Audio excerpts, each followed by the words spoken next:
अपने सपनों की आशिया को दे एक नई पहचान माँ भवानी डेकोर प्राइवेट लिमिटेड के साथ, जो है ऑथराइज्ड डिस्ट्रीब्यूटर ऑफ कजारिया। देश की मिट्टी से बनी टाइल से देश को बनाते हैं। और जहाँ मिलती है सभी प्रकार के Indian and imported granite, marble, sanitary एवं कोटा स्टोन का अनोखा एवं आकर्षक संग्रह। माँ भवानी डेकोर प्राइवेट लिमिटेड मतलब a complete floor solutions. New 0 mile Dadar road, Muzaffarpur. Call 99347533। आपके पिताजी हैं, दवा व्यवसाय का काम करते हैं और आप इस बार 2023 के नीट एग्जाम में मतलब कि जो है टॉप किए हैं और कितने मार्क्स आए हैं और कैसे पढ़ाई में भी इतना मार्क्स आए हैं वो बताएं। जी, मुझे इस बार मैंने नीट का एग्ज़ाम दिया था 2023 में और मुझे 667 नंबर आए हैं। और पढ़ाई की तैयारी मैंने तो मैं बोलती हूँ कि एक आपको टीचर पढ़ाते हैं और एक होता है बच्चे को खुद एफर्ट लगाना पड़ता है। तो at the end of the day matter यही करता है कि आप कितना एफर्ट मार रहे हैं। टीचर तो पढ़ाता है, टीचर तो क्लास में 200 स्टूडेंट होते हैं, वो 200 बच्चों को पढ़ाएगा, लेकिन उसमें से निकलने वाले बच्चे तो सिर्फ 10 ही होते हैं ना। तो 10 बच्चे ऐसा क्या करते हैं? उनमें एक डेडिकेशन होता है, एक डिवोशन होता है, उनको पता होता है कि इस वक्त उनको सिर्फ यही काम करना है, ये छोड़कर कुछ भी नहीं करना है। तो जब मैं पढ़ने के लिए गई थी तो मैंने भी यही सोचा था कि मुझे अभी पूरी दुनिया से कॉन्टैक्ट कट हो जाए, कोई फर्क नहीं पड़ता, मुझे अभी फिलहाल इस चीज़ पे फोकस करना है। फोकस करने के बहुत तरीके होते हैं, जैसे कि मैं मान ली कि अगर आप पढ़ाई से बहुत ज़्यादा जुड़े हुए हैं तो स्मार्टफोन आप जितना अवॉइड कर सकते हो उतनी अच्छी बात है, क्योंकि स्मार्टफोन में बहुत सारे ऐप्स होते हैं। आजकल लोग सोशल मीडिया पर भी इतना जाने लगे हैं।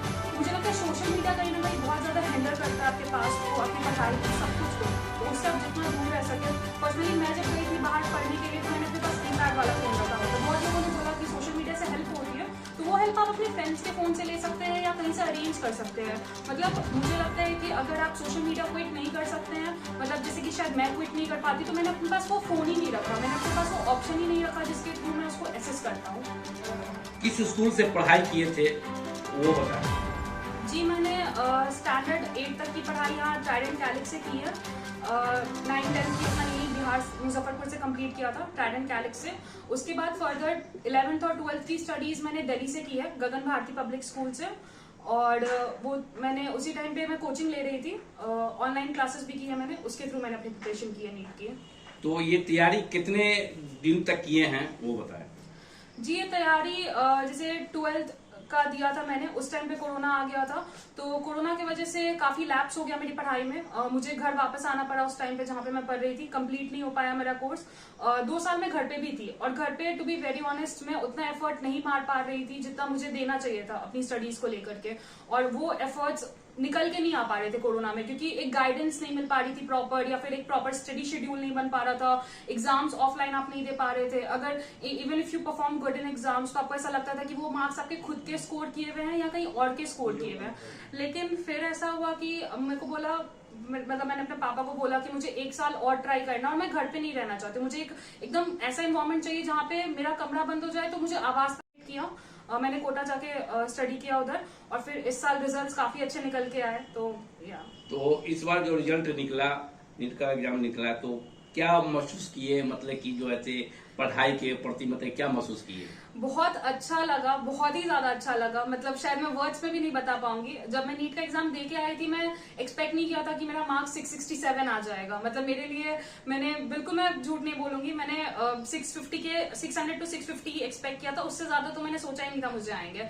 तो जब मैं एग्जाम दे के आई थी तो मामा ने पूछा एग्जाम कैसा गया, मैंने बोला हाँ ठीक ही गया होगा। फिर घर पे आके जब एक्चुअली नंबर मिला है और मुझे पता चला कि मेरा स्कोर 667 आया है, तो उस टाइम पे मुझे लगा कि बहुत कुछ अचीव कर लिया इस बार, बहुत हद से ज्यादा अचीव कर लिया। तो आपकी पढ़ाई के लिए मतलब कि माँ और पिताजी को क्या मतलब कि बधाई देंगे? मेरा मानना है कि बच्चे की पढ़ाई के लिए पेरेंट्स का सपोर्ट बहुत बहुत बहुत मैटर करता है। अगर कोई भी पेरेंट्स देख रहे हैं तो मैं उनको यही बोलूंगी कि आप अपने बच्चे को जरूर सपोर्ट करें। हो सकता है उस टाइम पे किसी रीजन की वजह से वो बच्चा नहीं कर पा रहा हो, लेकिन एक ना एक बार वो जरूर कर लेगा आपके सपोर्ट से। अगर मुझे मेरे मम्मी पापा का सपोर्ट नहीं होता तो मैं ना तो इतनी हिम्मत कर पाती, मेरा शायद बहुत पहले ही टूट चुका होता। वो एक होता है ना डिवोशन, वो नहीं रह पाता। लेकिन मम्मा पापा का था कि नहीं, तुझ में टैलेंट है, तू कर सकती है, तू जहाँ हम खड़े हैं तेरे पीछे। तो सिर्फ पेरेंट्स का ये कह देना ना, और मेरे नंबर कभी भी कम ज्यादा आए, उन्होंने कभी मुझे डांटा नहीं कि तुम नंबर क्यों खराब ला रही हो या पढ़ नहीं रही हो क्या। उनको पता था, मुझ पर ट्रस्ट था कि उनकी बेटी पढ़ रही है, मेरे लिए इतना काफी था।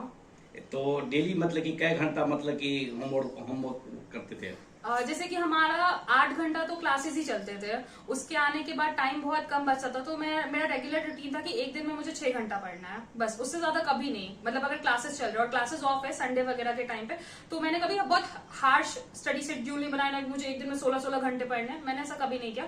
उस दिन का भी मेरा टाइम था कि एक दिन में मुझे 8 घंटे तक अपना स्टडी याद रखना है। मेरा ये नहीं था कि ज्यादा पढ़ना है, मेरा जितना पढ़ना है उस टाइम पे मेरा फोकस सिर्फ वही होना चाहिए। तो बिहार में रहने वाले हैं और खासकर उत्तर बिहार के घोषित राजधानी मुजफ्फरपुर है, और गौरव की बात है कि मुजफ्फरपुर के हैं और आपके पिताजी समाजसेवी के रूप में हैं और स्वास्थ्य के क्षेत्र में मतलब मेडिकल लाइन में हैं और लोगों की सेवा करते रहते हैं। तो आप अपनी ओर से उन बच्चों को क्या संदेश देना चाहेंगे जो बच्चे लड़खड़ा रहे हैं, जो बच्चे मतलब कि पढ़ रहे हैं फिर सोच रहे हैं कि हम नहीं कर पाएंगे, वैसे को क्या हिम्मत देने? मैं सिर्फ ये बोलूंगी कि मैं भी आपकी जगह रह चुकी हूँ। डर सबको लगता है, सबके मन में ये सवाल उठता है कि उसका होगा या नहीं होगा, और वो उठना बहुत बहुत बहुत नॉर्मल बात है, वो उठेगा ही। अगर आप किसी चीज के लिए प्रिपेयर कर रहे हैं तो सब सोचते हैं कि होगा या नहीं होगा, लेकिन जिस दिन आप अपने दिल से ये थॉट निकाल देंगे ना कि आपका होगा या नहीं होगा, आप सिर्फ कोशिश कीजिए। नहीं होगा नहीं होगा, दुनिया में बहुत कुछ है करने के लिए। ऐसा नहीं कि जो बच्चे नीट क्रैक नहीं करते या डॉक्टर नहीं बनते वो जिंदगी में कुछ नहीं करते, उनसे ज्यादा ही अच्छा कुछ कर लेते हैं कोई कोई। तो ये सोचना बिल्कुल जरूरी नहीं है कि आपका अगर गोलकीपर गोल मारने से पहले ही सोच ले कि उसका गोल होगा या नहीं होगा, तो साइंस के अकॉर्डिंग 50 से 60% चांसेस तो वही कम हो जाते हैं गोल होने के। तो जब पढ़ो तो बेधड़क पढ़ो, ये मत सोचो कि होगा नहीं होगा, बस इस बार सोचो कि अपना 100% दे देना है।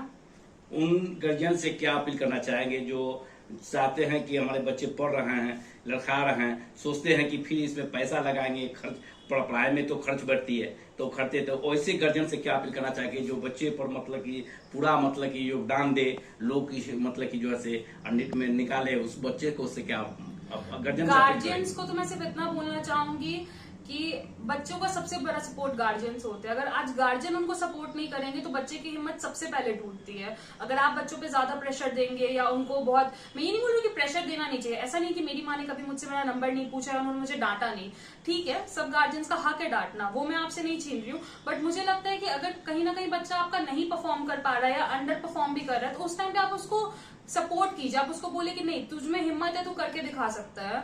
उस टाइम पे उसको आप पीछे मत खींचिए, वरना वो फिर ज्यादा दिक्कत क्रिएट करता है बच्चों के लिए। कि अगर आपके पेरेंट्स ही, जैसे अगर मेरे पेरेंट्स मुझे ये बोल दे कि नहीं बेटा तुझसे तो होने ही नहीं वाला, तो वहां पे तो मेरी हिम्मत ही टूट जाएगी। आगे तक मतलब क्या पढ़ाई करना चाहेंगे? मैं फिलहाल तो अभी सोच रही हूँ MBBS, अभी जिस कॉलेज से मिल जाए मुझे मैं करूंगी। दिल्ली के कॉलेजेस के लिए मैं अप्लाई करने वाली हूँ और मैं उम्मीद करती हूँ कि मुझे उधर का कॉलेज मिल जाए। उसके बाद फर्दर मेरी एक्सपेक्टेशन है कि मैं MD करूँ। उसके बाद आगे की FRCS और DM की डिग्री मैं अब्रोड जाके लेना चाहती हूँ, क्योंकि वहाँ पे स्टडीज का क्राइटेरिया बहुत अच्छा है, लेकिन आखिरी में मुझे सर्व इंडिया में ही करना है। होता क्या है कि भारत देश में डॉक्टर की कमी बहुत ज्यादा है। हाँ। सब लोग मतलब इंजीनियरिंग की तरफ जा रहे हैं, चाहे वो छात्र हो चाहे छात्रा हो, मतलब कि सब भाग रहे हैं इंजीनियरिंग, मेडिकल की तरफ नहीं जाना चाहते हैं। तो उन बच्चों से क्या अपील करना चाहेंगे जो मेडिकल की तरफ आए? मेडिकल, एक तो बच्चे बहुत सारे रीजन है मेडिकल नहीं सेलेक्ट करने के लिए। एक तो उसकी पढ़ाई बहुत लंबी हो जाती है, 10 साल की तो सिर्फ पढ़ाई होती है। बच्चे सोचते हैं कि इंजीनियरिंग का कोर्स कम साल का होता है, 4 साल में ही कर लोगे तो अर्निंग जल्दी स्टार्ट हो जाती है। मेडिकल में तो आपको 10 साल प्रॉपर पढ़ना पड़ता है। अर्निंग तो हमारी भी PG से शुरू हो जाती है, बट फिर भी लोग इतना टाइम देना नहीं चाहते हैं, बीच बीच में एग्जाम्स निकालना। तो ठीक है, मुझे भी पता है कि मेडिकल टफ है। एक तो इसलिए भी टफ है क्योंकि सीट्स कम है हमारे यहाँ, गवर्नमेंट सीट्स कम है, उसका भी एक बहुत बड़ा रीजन है मेडिकल का टफ होने का, क्योंकि एग्जाम टफ नहीं है मेडिकल। जैसे UPSC का है, IT का एग्जाम का पेपर टफ आता है, मेडिकल एग्जाम का पेपर टफ नहीं आता। यहाँ पे टफ बनाते हैं उसे बच्चों का कंपटीशन। जैसे कि इस बार शायद 21 लाख कुछ बच्चों ने एग्जाम दिया था, 22 लाख का राउंड ऑफ करके चले तो 22 लाख बच्चों ने एग्जाम दिया था। और देखा जाए तो 1 लाख ही सिर्फ मेडिकल सीट है, वो भी 1 लाख मैंने बोला है प्राइवेट और गवर्नमेंट मिलाने के बाद। अगर अपन सिर्फ गवर्नमेंट सीट्स पे फोकस करें तो वो तो बहुत ही ज्यादा कम है। तो बच्चे के अंदर कंपटीशन बहुत बहुत ज्यादा बढ़ जाता है। शायद 2% का भी रेशियो नहीं है सिलेक्शन का, अगर गवर्नमेंट सीट्स की बात करें। और मिडिल क्लास फैमिली के लोग प्राइवेट अफोर्ड नहीं कर सकते, क्योंकि प्राइवेट की सीट्स का कॉस्ट बहुत ज्यादा होता है। उन शिक्षक को क्या बधाई शुभकामना देंगे अपनी ओर से? किनको? जो आपको पढ़ाए हैं, जो गुरुदेव। उनके लिए तो मैं कुछ कह ही नहीं सकती हूँ। मतलब उनके रीजन के वजह से ही मैं आज यहाँ पे हूँ। एक गुरु आपको बनाता है, वो बात सही है, लेकिन हाँ, अगर एक गुरु एक बच्चे को सिर्फ तब बना पाता है जब वो शिष्य उसके कदम पे चलने के लिए रेडी होता है। क्योंकि गुरु तो मैंने कहा ना 200 बच्चों को वो बोलता है, लेकिन निकलते सिर्फ 10 या 20 बच्चे हैं। तो जो बच्चे उनको फॉलो करते हैं वो निकल जाते हैं, बट गुरु के बिना बच्चा कभी पहुंच नहीं पाता, कहीं नहीं पहुंच पाता। अगर एक गाइडेंस आपको ऊपर से अच्छा नहीं मिले तो आप कहीं नहीं पहुंच पाओगे। तो मेरा मानना है कि अपने गुरु की बहुत ज्यादा रिस्पेक्ट करें और उनको बहुत बहुत, अगर उन्होंने कह दिया कि इस अकॉर्डिंग चलो तो अपना दिमाग बिल्कुल नहीं लगाए, आप उसी अकॉर्डिंग चलिए। परिचय बताया जाए। अच्छा, नाम? मेरा नाम आस्था राम रायका है, मैं मुजफ्फरपुर बिहार से हूँ और मैं बहुत ज्यादा खुश हूँ कि आप लोग ने मुझे इतना सुना, इतना वक्त दिया। और मैं चाहती हूँ कि आप जो भी कर रहे हैं अपने लाइफ में बहुत अच्छा करें। मेरे तरफ से हमेशा आप लोग के लिए बेस्ट विशेष रहेंगी। यन कुमार राम रायका, मुजफ्फरपुर निवासी। अपनी पुत्री के बहुत अच्छे मार्क्स लाने पर नीट में बहुत ज्यादा खुश हूँ। इसमें मेरी पत्नी का भी बहुत सहयोग है, मेरे बड़े भैया का भी बहुत सहयोग है। मैं हर गार्जियन को ये ख्वाहिश करता हूँ कि हर लोग अपने बच्चे को इसी तरह मेहनत से पढ़ाएं तो उनके बच्चे जरूर निकलेंगे। और सावन मास में 8 सोमवारी हैं इस बार। मैं सबों को बधाई देता हूँ कि सबों को खूब बढ़िया हो, सबके घर में बच्चे ऐसे ही पढ़ पढ़ के आगे निकलें और सबकी आगे मनोकामना पूर्ण हो।